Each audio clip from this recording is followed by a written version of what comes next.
This one is always been my go to herbal T.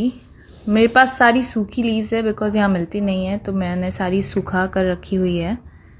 तो इसमें डालेंगे हम तुलसी, लंकी पान के पत्ते और अड़ूसा और दिव्य पे का आधा स्पून, और इसे बॉईल करेंगे जब तक ये आधा ना हो जाए। और फिर छान कर मैं इसमें थोड़ा हनी डालती हूँ, आप नहीं डालें तो भी चलेगा। Drink and get well soon.